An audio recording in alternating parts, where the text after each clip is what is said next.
Притисоци од директорите, вработените во установите од културата да потпишат нови решенија со кои им се ограничува правото за зголемување на платите за 10%, добиено согласно новиот општ колективен договор и неуспешниот состанок со министерката Костадиновска Стојчевска за надминување на проблемот неделава, ги принуди Синдикатот за култура и СОНГ на протест пред Министерството.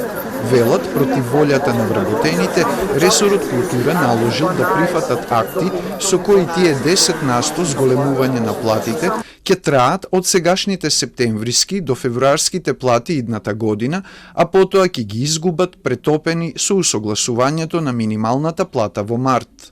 По предлог на владин записник од седница во септември месец, Министерството за култура изготви анекс колективен договор кој што беше понуден на двата репрезентативни синдикати. Ние едногласно го отфрливме тој анекс колективен договор и сега се прави обид преку директорите, преку издавање на нови решенија, преку притисок врз вработените да се потпишат тие решенија кои што содржината на тие решенија е соодветно на оној анекс колективен договор кој што беше отфрлен.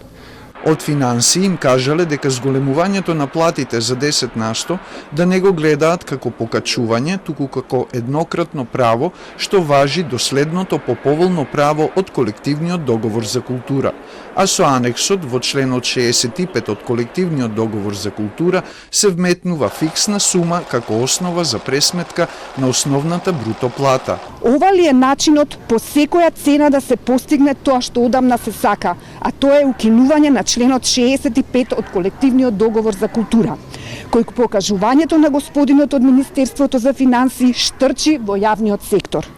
Само затоа што истиот е најправичен за работникот, врзувајќи основната плата со порастот на минималната плата. Од Министерството за култура велат дека синдикатите биле известени дека поединечните решенија се единствен законски начин за исплата на плата.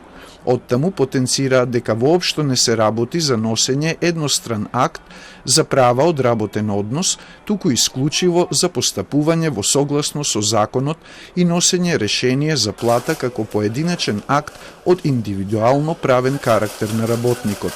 Начинот на утврдување на основната бруто плата е дефиниран во колективниот договор за култура, а со поединечните решенија за плата само се констатира износот, дополнуваат оттаму.